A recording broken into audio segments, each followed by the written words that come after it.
Hello, welcome back to another fabulous video on my channel. I'm Jacob from Jacob's Book Corner, where we're in my book corner and we're going to be talking about the books I read in February. This is supposed to be a very different video, to be honest with you. Part of the reason why February this month has been a little bit dry for videos was because of how different this wrap-up was supposed to be. And obviously, now we're here, which is fine. Brand new month, brand new me. How many times can I say this in a wrap-up? One would wonder. Maybe you should start taking shots every wrap-up. I don't know. Either way, we have 14 books to talk about a month, and we're gonna go through them. I have 3 that are gonna be popping up here over on the screen that I want to go through first, or I'm gonna forget I read them. Not just because I don't own them, and I don't have any, place of it. If you hear any noises, such as cat purring, anything like that, my kitty cat right there. The first one we're gonna talk about is Yoji for the Undead, which is a romance set on the backdrop of a zombie apocalypse, essentially. It follows these 2 boys who end up meeting in high school but don't get together until college after the other one finds out the other one is gay as well. And they're together for 8 years. And then the zombie apocalypse happens and one of them ends up getting bitten, and it's about the going backwards in the past while also going forward in the future while you're dealing with this disease that essentially is somewhat like HIV and things like that, is how they kind of turned the zombie apocalypse into it, with the undertones that are addressed about it. Essentially, it's in a world where if you get zombie apocalypse, you don't actually die right away. You can take medicine to suppress the urges and stuff. Your mood and your actions do change, but mostly you stay the same. And so it is about love persevering. There's 2 things in here that did not work for me. I can't really talk to them without talking about spoilers. It was a 4.75 stars. It was almost perfect, almost a 5. I still recommend it. It's a novella. It's 180 something pages long. They're 2 guys have really good voices, very distinct one from one another. They don't sound the same. They don't even act the same, which I thought was really, really nice. And they both have their own journeys with their characters. One is going more towards the future. One is going more towards the past. And I do like the juxtaposition with the ending. I think it was really fitting and really cool and inventing. This is a debut that came out last year, and I couldn't have been happier that I stumbled upon it, because it really was that a stumble upon. Then I read Ranger, Helps on the Oregon Trail. I don't know if I'll throw up the cover, to be honest. It's a kid's book, junior nonfiction. It's a historical about a dog who can teleport through time. To be fair, I read every other chapter of this book, so in reality I only read half. But my sister would inform me every time we would sit down to read it. This is actually the first of 2 books that we finished this month. We're in the middle of a 3rd, really close to the end. And Ranger specifically, I enjoyed. I mean, I got nothing wrong with it. I do think you learn a lot. I think the conversation and the topics were handled pretty well. There is death inside the book. I just want to put that out there. It does get kind of sad, but I think it's good. And then the last one I want to talk about, what is it called? Oh, Come For Me With Apples is the last one. This was a random pickup. I think it was in the Goodreads Choice Awards for horror, I think is what Come For Me Apple is. And this is somewhat of a Stepford Wives type of situation. Our main character is the perfect wife. And then she starts to realize kind of weird things happening inside with her husband and the relationship that she has. And it gets just weirder and weirder and weirder as it goes on. I ended up giving it a 3.25. It was good. The cover definitely does not live up to the inside in my opinion. But I think this could really work for some people. I think it has really worked for some people. So if you're interested in it, I highly recommend it. It does get really weird. I like weird, so that wasn't a complaint of mine. I'm just letting you know. Let's get started. Let's talk about these books. To be fair, I have some amazing 5 stars over here. And I also have some pretty big duds. Just bear with me as we go through them. The first one we're going to talk about is Other People's Comforts Keep Me Up at Night by Morgan Parker. She covers a lot of different things in the side of this particular book, talking about celebrities, fame, and then also just talking about normal things that can hit home. And I don't really know if I liked all the juxtaposition. I also don't know how much I enjoyed a lot of the language in here either. Personal preferences. But once again, I'm never one to I could like it, but you could hate it, and things like this just have not be one of my favorites I've read. I think it was a 3.25 for me personally, but you do what you want with it, you know what I mean? No judgment. Then, with continuing on my Vox Machina watch with my brother, which we've not finishing it this week actually, we moved on to, I read Vox Machina Origins, Volume 2, which is a part of their graphic novel series and stuff, and this is the origin stories of Pike and Grog, and it was great. If you like Vox Machina, highly recommend. It was a 4 out of 5 for me, but I enjoyed most of it. Some of the characters just seemed odd. Like, there's like a few short things that were just like off to me personally, but like maybe not to you. So, oh my god, we have 2 duds coming up, so just bear with me as I go on some rants and some raves. Okay, you ready for it? The first one we're gonna talk about that is totally a rant is Karen Slaughter's A Faint Cold Fear. I will eventually talk about the Will Grant series when I get done with it. I have 3 more books, and then we'll go through them in a very spoilerly fashion. Each book deserves to be ruined so far. This book both dealt with racism, homophobia, and very triggering trauma in such weird and odd ways that honestly I find most of it offensive. And I'm only saying this, there's a certain character in here, if you've read the books, you know exactly what I'm talking about, who is very abrasive. She is a character that I've been going back and forth with for a long time now, where I was like, oh, maybe I like her, maybe I don't like her. And each book, she kind of tiptoes against that line. This book is no different. First 80, or the first like 60% of this book was flawless. Was exactly what I wanted. I was a little nervous when they started using the N-word, just because we're surrounded by white people and we're using the N-word, and it just makes me uncomfortable. It's a white author, makes me uncomfortable. It's just the thing. So, like, that's a no-go for me personally. I don't, like, you can say the N-word was written on the street. You don't have to read the N-word. You know what I mean? Like, it doesn't make a difference to me. Let me know if it makes a difference to you for the book-wise. And I personally just think that goes back to her representation with Coptown and how badly, or how, in my opinion, poorly done Coptown was. Some people still really like that book, and that's perfectly fine. I personally really did not like Coptown. And so with this one, I had similar vibes. This is about, like I said, someone who was murdering people of different races and different backgrounds, making it seem like a suicide, which is already questionable. And then one of our side characters, or one of our main characters' side character, there's like 5 main characters, they have their own set of side characters, ends up being brutally stabbed as well, which ended up being an interesting plot point, even if it ended up in the end being bad, but I like the idea of it. And then we have, like, the character I was just talking about, the female, and the one in the female, not Sarah, but the other one. And where they took her character in this, I was just really offended by. I'm not saying people don't deal with their traumas in the way that she deals with her traumas, but it felt very exploitative and it felt very graphic for being graphic, so was not my fair time. This ended up being a 2.75. I think it still might be the highest rated one of the series so far. It makes me so sad to give them 2 though. I really liked a certain set of books by Karen Slaughter, and I'm just now thinking maybe that was like the good years. Either way, I will continue on. I have book number 4 already. It's a really short audiobook, so I should definitely get to it this month. I'm just not really looking forward to it. Then are you guys ready for like a book that I think I might make a reread discussion video on this month? I was planning on doing it with a different book, and I still think I might read that book this month and plan that reread discussion for next month. But this month, I think I gotta talk about Diary of a Wimpy Kid. Like, a part of me is like, do I talk about Diary of a Wimpy Kid because it's such a popular series and I'm giving it a 1 star? Should I rate it? That's like the first question. And I had gone back and forth with this a lot because like it's not written for me.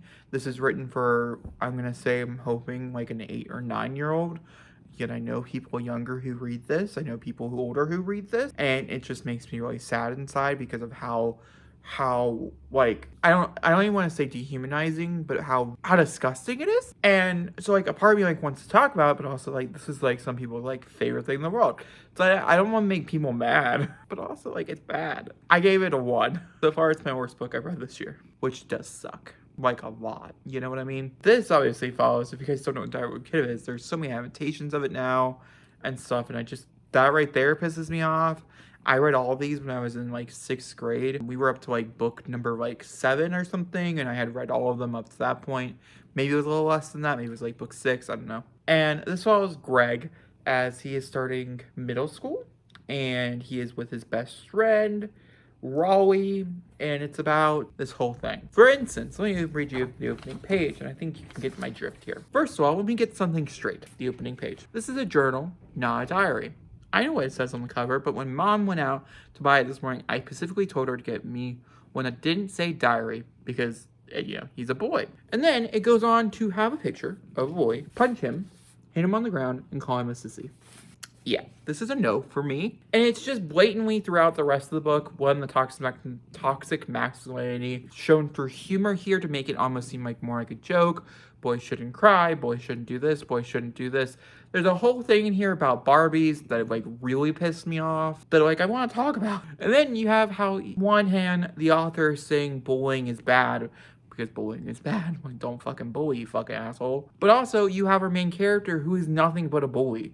And there is no like, oh my god, you're a bully, that's the moral of the story here. No, he's literally just a bully. No. Oh, we have a good book. It's not great. It was fine. But we have Extraordinary, A Story of an Ordinary Princess by Cassie Anderson. This follows our ordinary princess, Basil, as she is blessed with being just ordinary by the fairies. And it's about a story about her claiming her own extraordinariness. It was fine. It was good. I do recommend it to younger audience members. I think there's a lot to learn from here, and I can't wait to pass on to my little sister. I think it'd be a book that she absolutely adores, so she'll definitely be picking up and reading. Moving from Karen Slaughter, I was like, let's try her friend Lee Child, because Jack Reacher came out this month for A Killing Floor, and I was like, I should pick up the book, right? This was horrible too. This was a 2.5. This follows Jack as he goes into a random town, Margrave, Georgia, and he ends up being convicted for murder that he obviously did not do. I mean, he murdered people, but he didn't murder this person. And it's about his experience. It was written in first person.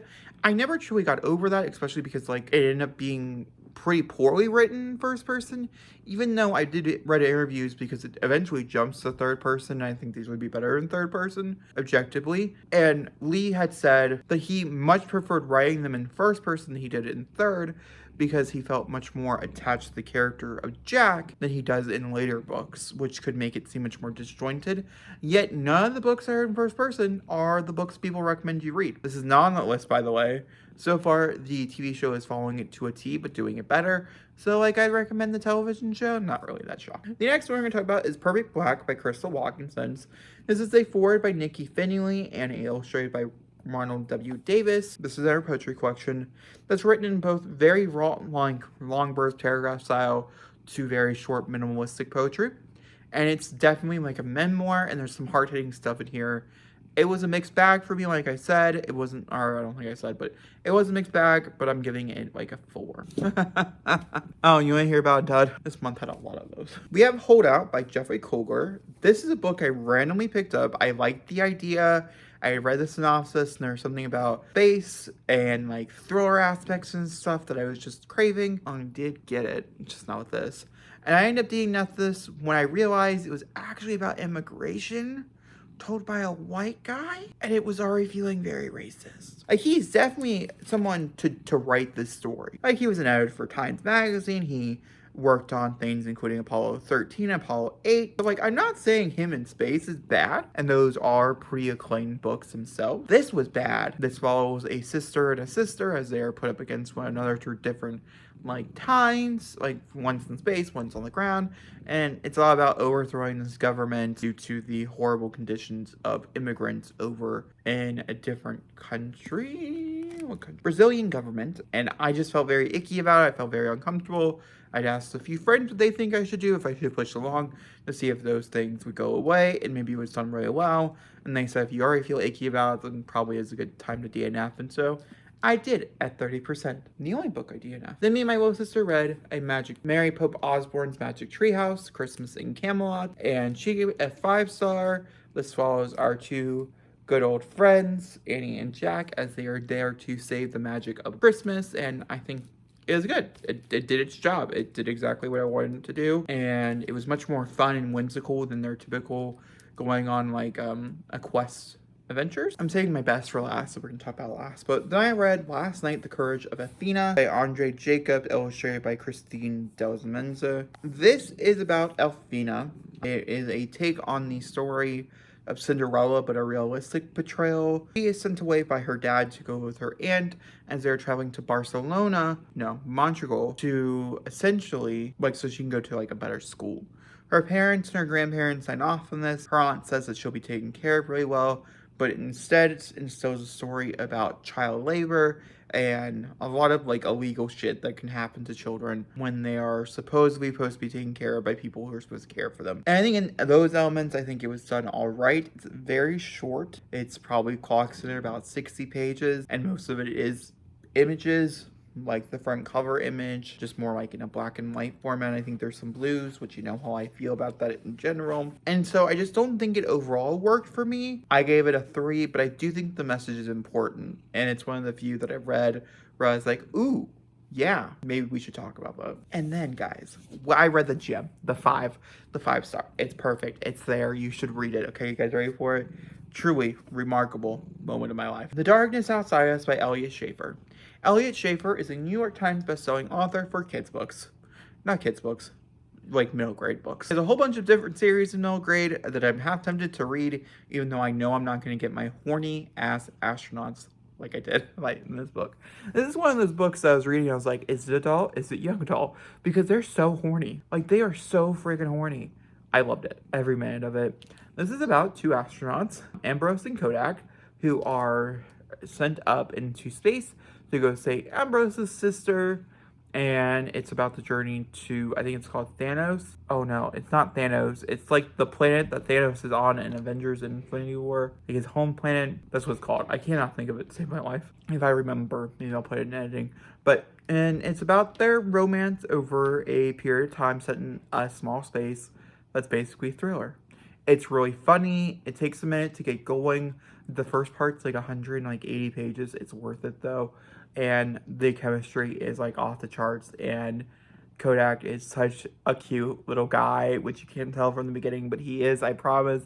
And Ambrose is so witty and so smart and so horny. So like, it's a great time. Like, this was everything I wanted and more. I've been recommending it to all my friends, and I'll continue to recommend it for time to come. I'll recommend it right now. Read this book if you've not. Fabulous. This was a 5. This is the best book. It also made, it should be making my list when we do quarterly wrap-ups next month. So that's also very exciting. And that, my friend, is the 14 books I read in the month of February. Thank you guys for watching. If you guys enjoyed, please give me a thumbs up. Don't comment down below. Hit subscribe, and I'll see you all next time for a review video. Thank you for watching, and goodbye.